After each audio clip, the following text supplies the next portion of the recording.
there's always this inner struggle of who you really are and being vulnerable about it, Yeah. being open about it, being authentic about it. Are you aware that we are conditioned? Every single aspect of our lives, how we think, believe, act, has been shaped by our prior experience.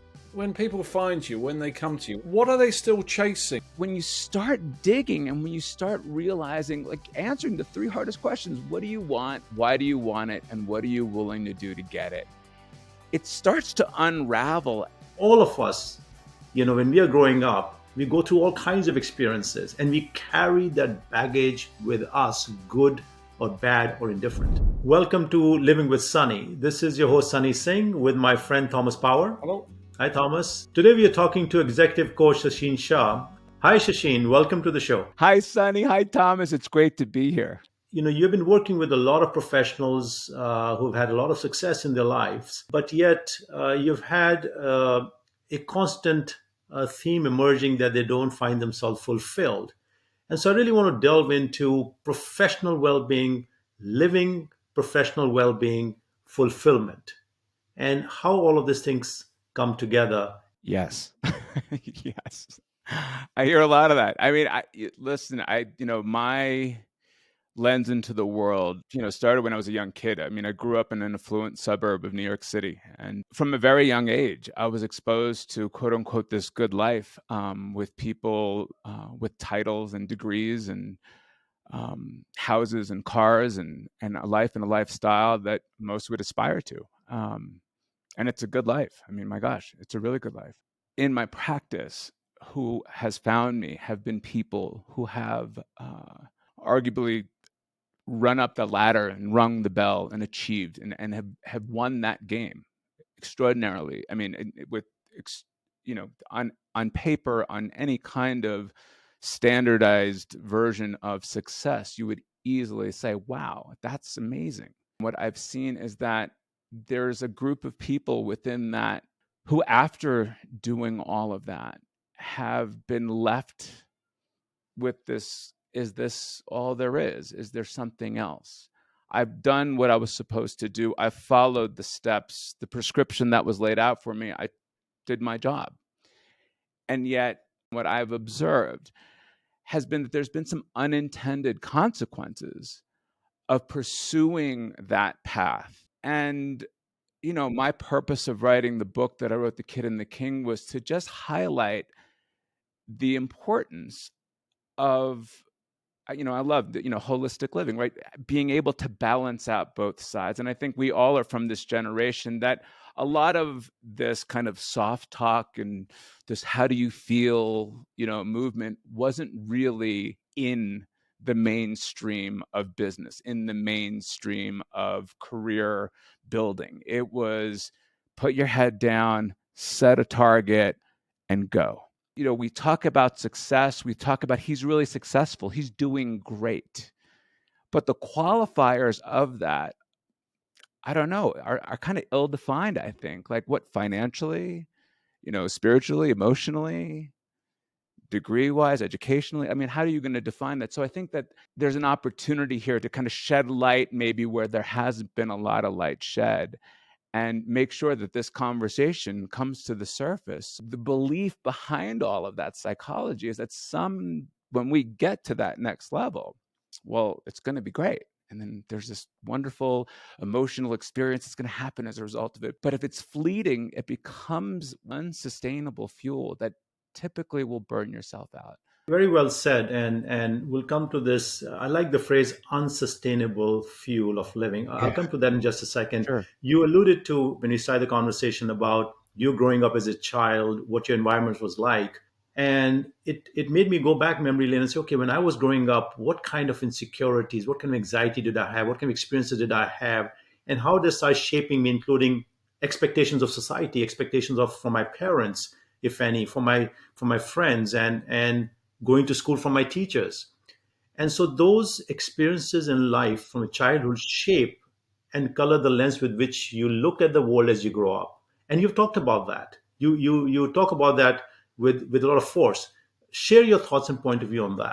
Yeah, I mean, what I will say is, it's been my experience, and been verified through a variety of different sources and books and psychologists. I mean, everyone from Freud to Eric Berne in transactional analysis to Piaget just talk about the early years of our childhood and how our brain waves take in information, how we learn societal norms. We are essentially, Jay Krishnamurti even said, are you aware that we are conditioned? Every single aspect of our lives, how we think, believe, act, has been shaped by our prior experience. And it doesn't take a degree in psychology to understand this, right? If a dog bites me when I'm a kid, I'm scared of dogs. If someone, right, that we learn from our past, right? And so we all of a sudden become these conditioned as adults. There's this confusion that I observed in my own life and in my client's life that looks something like, how could I be so well educated, well intentioned, sincere about making an impact in the world, about being a good human being, and yet still act out in certain ways that are completely inconsistent with who I say I am? What is procrastination for a Harvard educated MBA? What is procrastination? What is self-sabotage for someone who's gone to Stanford and gotten a law degree? What is alcoholism? What are addictions? What are all of these behaviors? Porn, sex. I mean, if you just look at what the amount of medication that people are on these days, if you start looking at some of these aspects, how is it that someone with that level of intellect, that we would say, like, he's a brilliant guy, how could he be doing such things? The idea was that in those earlier years, in those formative years, we make decisions about the world and they kind of just become our default position in the world. That's it. And so I know as a young child, I was born in an Indian immigrant's family. I was in the very white suburb of New York City. I certainly stood out as someone different than other people. That shaped who I was. Part of my conditioning was this feeling of, I don't really belong here. I'm not sure if I'm not a part of this group. I'm not a part of that group, trying to find my identity. When I was a child, and I went, with a very demanding, kind of a quintessential Indian family of education is the way to go. I brought in a 99 one day on my exam. My dad asked me, well, what did you get wrong? And I was like, I don't know. And he said, well, how are you supposed to learn anything? And at that moment, and I think this is the point, in that moment, Wow. my child inside of me at the age of 9 didn't have the intellectual, mental, or emotional capacity to process that and say, oh, Dad, hey, good on you. You know what? That's one to grow on. Thanks so much for that advice. I'm going to take that to heart and I'm going to make sure I march ahead in the future. It occurred to me as a child as a kick in the gut. And it's interesting, in my observations of some of the most successful people, there's always some story like that. Someone told them they could never do that. And that suddenly becomes the context for how you live your life as an adult. And it's it sounds so simplistic and overly simplistic, but when you get right down to it, you start connecting the dots to where you find yourself limited in your growth as an adult, or where you find yourself getting triggered in places that, why am I getting so reactive in this situation with my loved ones and the people I care about the most? Or why do I have this belief about money or being on time or being whatever it might be? It and now it's no it, You can trace it right back to an event early on. And I think we underestimate the extent to which these experiences are impacting us as adults. What I end up getting in my practice is, again, these are not people that are miserable. These are really great people. These are phenomenal individuals, but they've recognized that there's a cap to their current success strategy. And so that's really what this is about, is that when you find that cap to whatever it is, and we all have it, no matter what. I have a cap right now in my practice. You have a cap. We all have a cap. Wherever that is, there's usually something to discover in that. And usually you have to look back to actually move forward. So, Shasheen, when people find you, when they Yeah. come to you, when they read the book, what are they still chasing? What are they missing? They're willing to say there's a limit to what I'm doing. I don't know what it is. And so you get into it. And when you start digging and when you start realizing, like, answering the 3 hardest questions: what do you want? Why do you want it? And what are you willing to do to get it? it starts to unravel. They recognize something's off, right? They know that there's something off. And then when we connect the dots, it's actually pretty disruptive. And I will warn people, I'm like, this is disruptive. This may pull you back, right? You may have to give up some before we can kind of get to, and then the two becomes something that they haven't really articulated before in a meaningful way for themselves. And suddenly they're just like, I just realized my connection with my spouse, my connection with my children, my connection with my community, my business partner. I've been holding on to so much resentment around other things. And it's like when that stuff starts to clear, it's like weeding a garden, right? And all of a sudden, like there's this very lush and fertile soil, and suddenly, and again, this sounds so like woo-woo out there, but suddenly new possibilities, new ideas, inspiration starts to come in from places that they never saw before. You're talking about, Shasheen, the conflict. Yeah. When you're a child, you're shaping yourself in a certain way, causing conflict because the layers you're imposing, and as you grow up, you carry the baggage with you. Mm. And, you know, there's always this inner struggle Yes. of who you really are and being vulnerable about it, Yeah. being open about it, being authentic about it, and what you present yourself. And we couple that with the what you call the imposter syndrome, saying, "Hey, do I deserve this? Am I that good? Yeah. Do I deserve this promotion or this accolade or what people are thinking of me?" And there's this constant tension in you, this conflict, and this is something that's, I think, I have it at times, not necessarily in that fashion, but I have conflict inside of me too.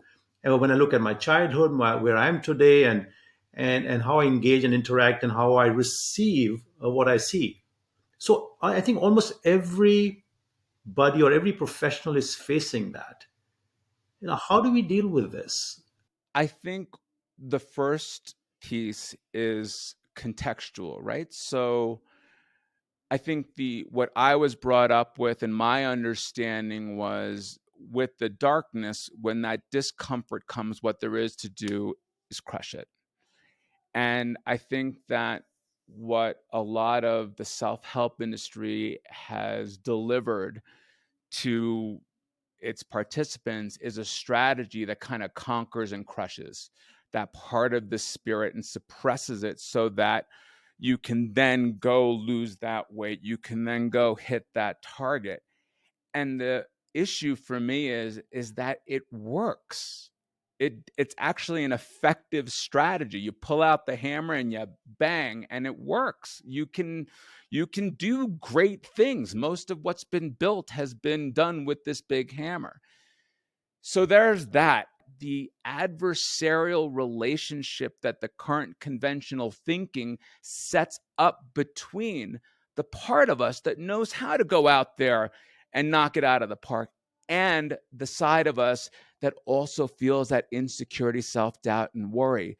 By putting that up against each other, what you realize is you're never going to get rid of the other side of the coin. And I think that is where the conflict and the confusion comes from, because it's like, hey, wait a second, what's wrong with me? I mean, I thought I dealt with that already, right? Or, you get in that same argument with your spouse, or the same thing triggers you. Like, I thought I dealt with that. I just spent, 10 sessions with this therapist. I just did this retreat with this management retreat. I learned this framework. I mean, like, right. So all of that's definitely a huge part of it. When you know yourself to not be someone that you can trust yourself, that I said I was going to wake up at 5 o'clock in the morning and meditate for the last week, and I didn't do it. Oh, well. Or, I thought I was not going to eat, I was going to, eat vegetarian, but I cheated a little bit here. Or I'm not drinking this weekend, but I did. Or I said I was going to do this and get it done by Friday, but I didn't, right? All of those aspects, I think we underestimate the extent to which that these little promises that we have with ourselves, the things that we say to ourselves are what we intend to do and achieve. When we know that about ourselves inside, all of a sudden, what do you got to do? You got to get up, put on the smile, shake the, you got to put on a show. And I got to tell you, I was a really good performer for many, many, many years. And I think there's a lot of people out there that continue to have to perform every single day. And there lies the unsustainability. And hey, listen, I would argue there's a lot of people that know how to do it well, and they will do that till the end. But for those of us who still have to wake up in the morning and look ourselves in the mirror some days and just wonder, or go to bed at night with these thoughts running through our head, I think inner coherence is probably the place where a lot of that imposter syndrome lives. So, Shasheen, do you think it's impossible then to cure the conflict between the child and the adult? I think you just don't have a conflict. I think you just give up the conflict and stop pitting them against each other. Let them peacefully coexist. If you can begin to see yourself with that level of compassion, to realize there's still this little kid inside of me that was hurt by the girl that didn't say yes, and the kids that made fun of me because I was brown, and my dad who did this, and that is still a part of my psychology.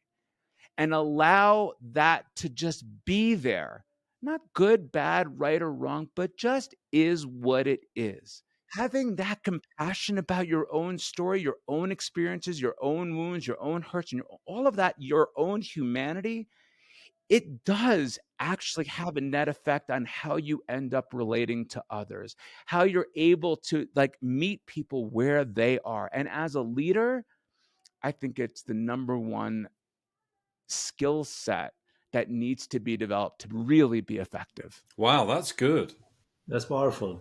And I understand, Shasheen, that you've got a 3-minute exercise one can do Ah, to reveal one's hidden insecurities and inner struggle. yeah. Share that with us. Yeah.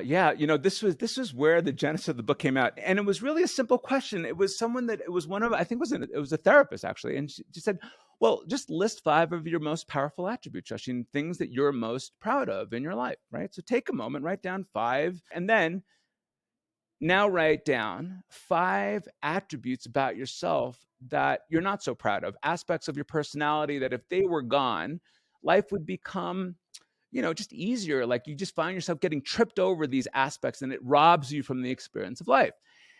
And so take a moment, do that, hit pause and just get that done when you're back. So what I wrote down for myself was, I'm gregarious, compassionate, and aware of others' needs. I'm intelligent, strategic, and loving. And on the negative side, I said, I'm a procrastinator. I'm overly critical. I'm judgmental. I'm intolerant and a rebel. So It the sounds like a rubber. great cocktail, Shasheen. Oh no, it's great. So wait, check. This is good. This is where the rubber hits the road. So I wrote it, and so now what I want you to do is combine your list. So I wrote a gregarious, intolerant rebel, an intelligent, critical procrastinator, a compassionate, judgmental critic, a loving, intolerant man aware of others' needs. There was a war within me, and there were 2 opposing forces. And so, It's Wow. beautiful. It's beautiful. The cocktail is the most appealing thing. and there you go. And those are how I identified myself, right? And so it just brings to the surface now something I think worth being curious about. I love it. I love it. Shasheen, it's a pleasure talking to you, and you have really brought to light how you're going to build the continuum of the childhood to the professional well-being. How do you bring that into living from holistic well-being, living from joy? The conflict within us and how to dissolve that conflict. And I find that very educative and very informative. I would actually implore our users today to really go down memory lane, get in touch with your inner child, Yep. and embrace the child. Yep. Don't consider the baggage, leave the baggage behind, embrace the child, become the child, add your authentic self to it, and become you. Show the you to the world. Do that today because I'm going to do that today. Shasheen's book, The Kid and the King, is available now. And thank you for being here, Shasheen, with us today. Yes. Thanks so much, Sonny. Thanks for having me on, guys. Thanks, Thomas. Really a pleasure. Thank you.